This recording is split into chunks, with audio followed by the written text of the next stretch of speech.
Holy crap, guys. 2016 is almost over. A couple more days and 2016 is done with. This year has just flown by really quickly, and I wanted to do something this year. I want to do a video, if you couldn't tell by the title, of my top 10 favorite movies of 2016.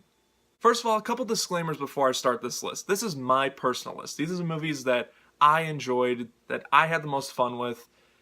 If you have different opinions on these movies, that's totally fine. Let me know in the comments what your top 10 favorite movies are. Second of all, I didn't see every movie of 2016.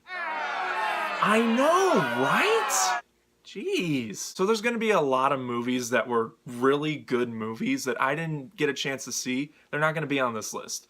And that's honestly because I didn't think I would start this channel this year. I was planning on starting it next year, but then that's a whole different story. Basically, I didn't catch up on every single movie that came out this year. But out of the movies that I did see, I went through and picked my top 10 favorites. I had the hardest time going through, figuring out which one would be which. I actually did the list twice, and now I'm pretty confident with how the list is. And yeah, also before I go on with the list, I have a couple of honorable mentions. Movies that I thought were pretty good, and I had a great time with them. They just didn't make my list. Central Intelligence, really good comedy. The Shallows, Green Room, Star Trek Beyond, and Fantastic Beasts and Where to Find Them. Now again, those movies were great. They were really great movies, in my opinion.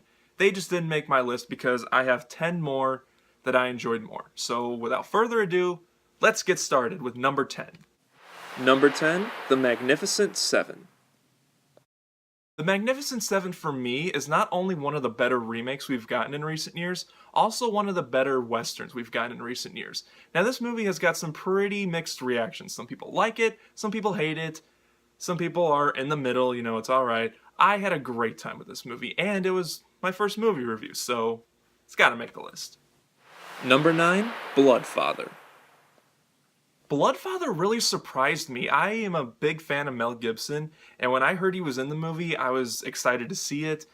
I didn't see it in theaters. I think it was because the theater that's near my house wasn't playing it, so I had to wait till DVD to see it. But I bought the DVD, and I had a great time with it. It is definitely one of the most underrated movies 2016 ever gave us. Number 8, Don't Breathe. Don't Breathe is one of the movies this year that I unfortunately didn't get to see in the theater. However, I did buy the Blu-ray, and when I saw it, I was so entertained. This is by far the best horror/thriller that we've gotten in a long time. It wasn't some, paranormal haunted house thing that we're tired of seeing. Well, at least I am. This was just a simple premise, but also one that I'm surprised hasn't been done, at least to my knowledge. I had a great time with Don't Breathe, and number 8. Number 7, Doctor Strange. A lot of people I knew had great anticipation for Doctor Strange. I had a little bit of it, although I didn't really know what Doctor Strange was about. I just knew it was a new Marvel movie and I should check it out.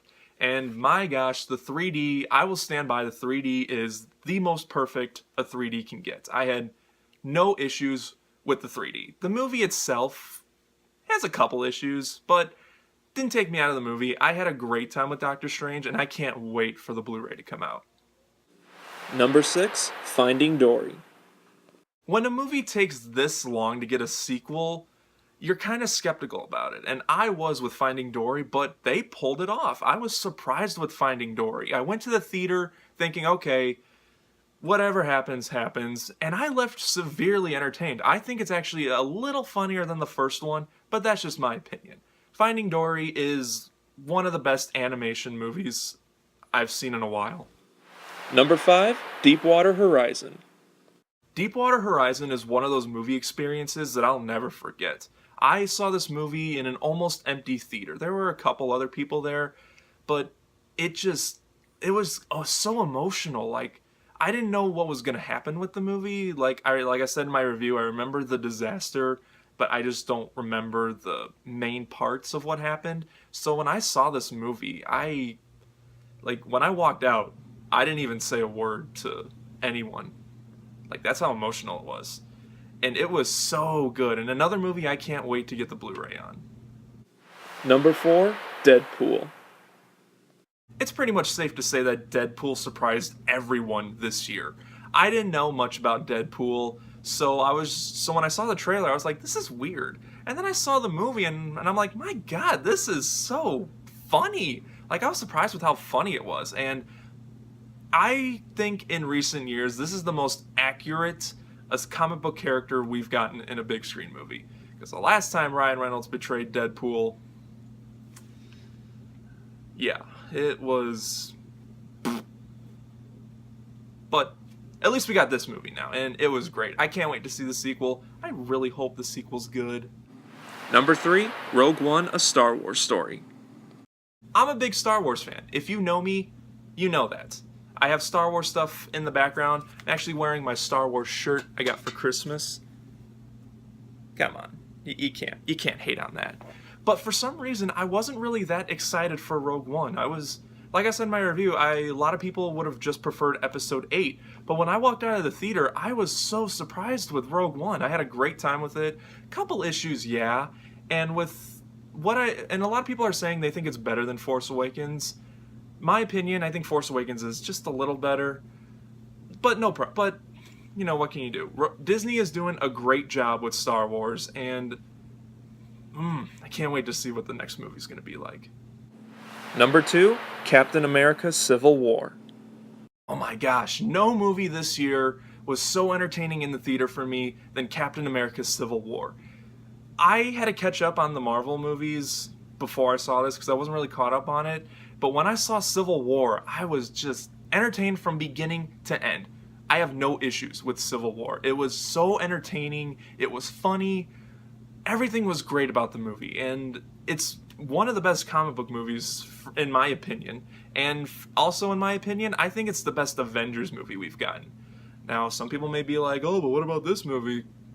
It's my opinion. Like I said in my Star Wars ranking video, welcome to the internet. Everyone has different opinions. But I had a great time with Civil War, and it's number 2 on my list. Alright guys, we're down to number 1. Now I think I should reiterate, this is my favorite movie of this year. Your favorite movie may be different. That's totally fine. This is the movie that after I saw it in the theaters, I wanted to go back and see it again. This is the movie that when I bought the Blu-ray, I just kept watching it, and every time I saw it, it was like I was watching it for the first time again. For number 1 on my list is... Number 1, The Nice Guys. I stayed away from the trailers and for every other piece of information about what this movie was going to be about. I wanted to go in this movie completely blind. I didn't even know Russell Crowe was going to be in it. And I left, like I said, I left the theater and I wanted to watch it again. This movie was so good and original and entertaining. This is the most original movie that I've seen in a while. And what happened to movies like this? You know, buddy comedies. I'm not sure if you consider it a comedy. I would, because it was funny. But again, what happened to those kind of movies? Movies that just, they're not based on any other franchise. You go in, you're entertained, and then you leave. What happened to those kind of movies? Now everything has to be a Paranormal Activity movie or some dumb teenage popular book turned into a movie made by people no one cares about. This movie, The Nice Guys, deserves more than not making its money at the box office. I would love to see a sequel with these guys, and I really hope they do, because this movie was so good. It's definitely my favorite movie of the year, and I can't wait to watch it again. I might watch it when I'm done making this video. Who knows? So that's it. That's my top 10 favorite movies of 2016. Like I said, you may have different opinions on these movies. You are probably going to have different rankings for your favorite movies. Again, let me know in the comments what your top 10 favorite movies are for this year. I can't wait for 2017. I feel like 2017 is going to be a better year for movies. Thank you so much for watching, guys. It's been a great year for movies, and honestly a great start for YouTube for me. I'm actually really happy with how things are going out with it. Again, thanks for watching. Don't forget to subscribe if you haven't, and I'll see you next time.